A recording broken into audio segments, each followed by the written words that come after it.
Bismillahirrahmanirrahim. Assalamualaikum warahmatullahi wabarakatuh. Bismillah walhamdulillah wa la hawla wa la quwwata illa billah. Amma ba'du. Alhamdulillah kita berjumpa lagi di As-Sa'adah Channel dalam kajian dasar-dasar kita untuk menjadi baik dalam beribadah, untuk kesahan dalam beribadah kita. Nah, sahabat, kali ini saya akan membahas tentang sunnah dalam berwudu. Selain hal yang wajib atau rukun wudu yang telah kita lakukan kemarin atau kita jelaskan kemarin, maka perlu kiranya kita belajar sunnah dalam berwudu.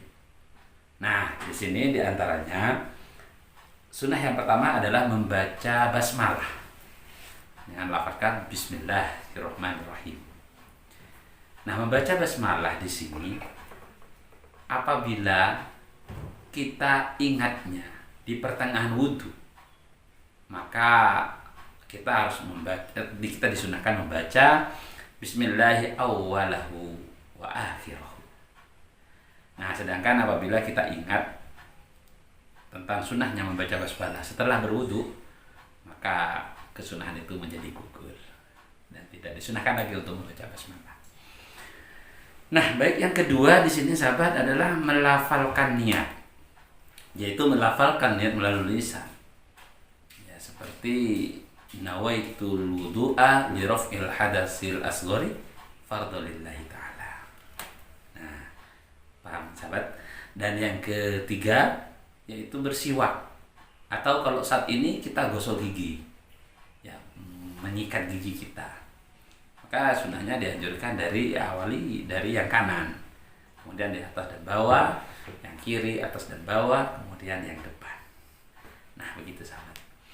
Terus yang keempat, di sini membasuh kedua telapak tangan.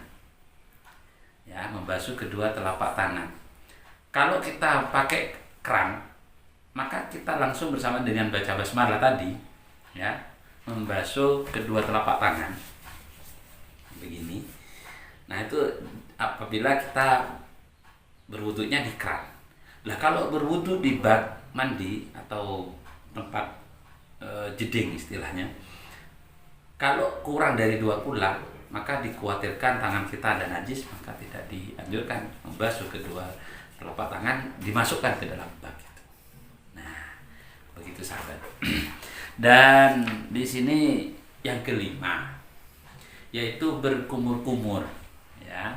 Berkumur-kumur paling sempurnanya adalah memutarkan air di dalam mulut kita dan dilakukan sebanyak 3 kali. Nah, dan yang keenam yaitu menghirup air ke dalam hidung atau disebut dengan istinsyak, ya.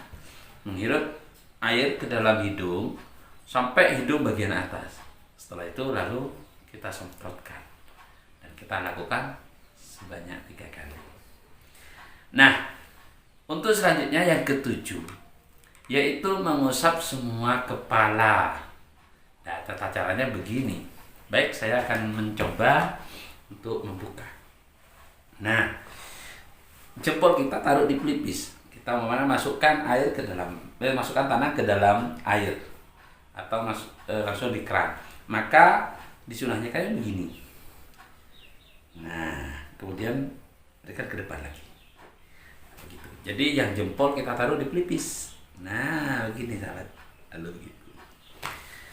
Ya, tentunya sahabat sudah paham. Baik, kita lanjutkan sahabat-sahabat tentang sunnah wudu. Kembali pada sunnah wudu yang ke-8 di sini adalah mengusap kedua telinga kita. Mengusap kedua telinga kita dengan cara memasukkan ujung jari kita ke dalam lubang. Nah, begini. Lalu kita putar dari belakang. Seperti yang kami praktekkan kemarin di praktek wudu, ya, di bab rukun atau fardunya wudu. Nah, itu sahabat. Kemudian yang nomor 9, ya. Yang nomor 9 adalah nyelati jari kita. baik tangan ataupun kaki. Itu caranya menyelat-nyelati begini. Nah begini. Kalau misalkan sahabat pakai cincin yang sekiranya cincinnya itu terlalu seret, ya, maka dibuka. Kalau memungkinkan air masuk ke dalam ini, maka boleh tidak dibuka. Nah kalau misalkan seret kayak gini, maka dibuka. Nah begitu sahabat. Dan yang ke-10, ya, sunnah wudhu, yaitu membasuh atau mengusap anggota wudhu sebanyak 3 kali. Semisal kita tangan wajah kita, lalu tangan kita, maka dibasuhnya 3 kali. Nah catatannya begini, apabila basuhan yang pertama yang wajib itu sudah sempurna.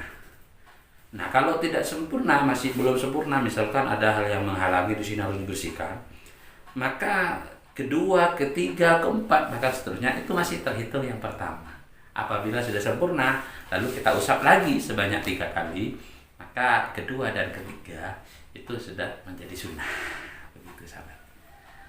Nah, dan yang nomor 11 yaitu mendahulukan yang kanan dalam membasuh kaki dan tangan. Tentunya sudah paham, ya. Disunahkan membasuh yang kanan, tangan kita atau kaki kita. Nah, di sini ya nomor 12. Ya, nomor 12 yaitu menghadap kiblat. Karena arah kiblat itu adalah arah yang paling utama atau paling mulia. Nah, begitu sahabat. Lah kecuali keran atau tempat wudhunya memang ada di sebelah timur, tentunya kalau di kita di wilayah Indonesia ya jelasnya akan membelakangi kiblat. Nah, begitu sahabat. Tapi kalau memang bak mandinya atau kerannya ada di sebelah barat, itu lebih baik menghadap kiblat sahabat-sahabat. Nah, baik, kita lanjutkan yang nomor 13. Nah, nomor 13 di sini adalah tidak meminta bantuan orang lain. Ya, kecuali memang terpaksa, ya, atau ada uzur sakit. Kenapa begitu? Karena ini dianggap tarofuh. Tarofuh itu artinya memanjakan diri dalam beribadah. Sedangkan dalam beribadah tidak dianjurkan memanjakan diri. Misalkan kita dalam keadaan sehat, kita dalam keadaan tenang, tidak ada apa-apa, kemudian minta dibasuhkan wajah kita atau minta tangan kita dibasuhkan. Nah, yang seperti ini nih yang tidak boleh, gitu sahabat. Maka disunahkan untuk melakukan sendiri, ya, melakukan sendiri, tidak membantu, tidak meminta bantuan orang lain.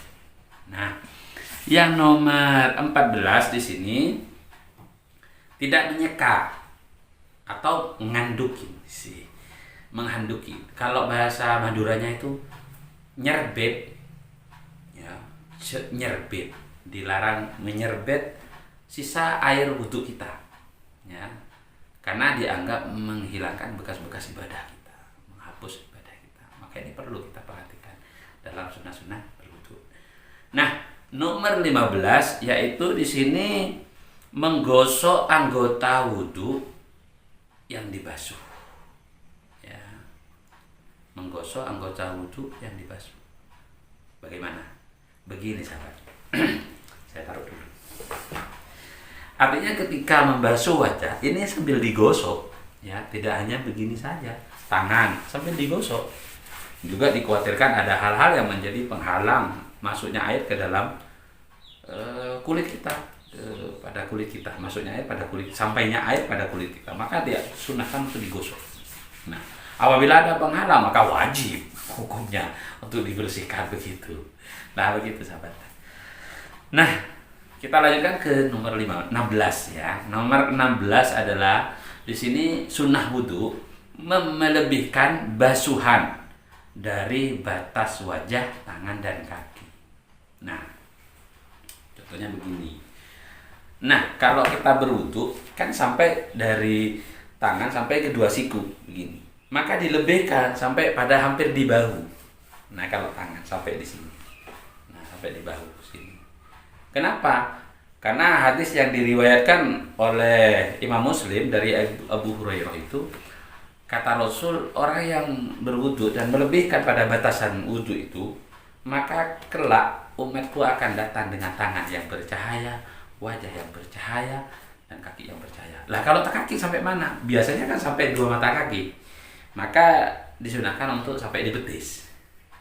Nah ini cara kita perhatikan. Seperti itu sahabat-sahabat. Baik, yang nomor 17 ya, yaitu mualat.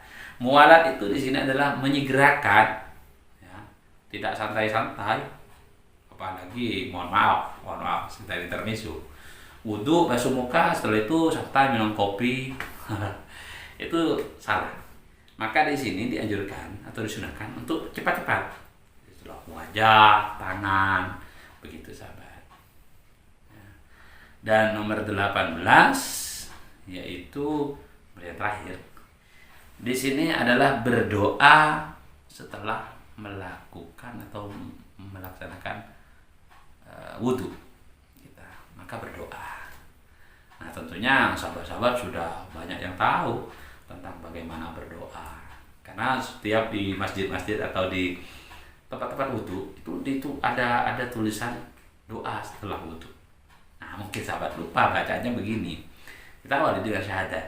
Bismillahirrahmanirrahim. Menghadap ke kiblat, lalu kita baca asyhadu an la ilaha illallah wahdahu la syarika lah wa asyhadu anna Muhammadan abduhu wa rasuluh. Allahumma ja'alni minat tawwabin wa ja'alni minal mutatahhirin wa ja'alni min ibadikas sholihin. Selesai.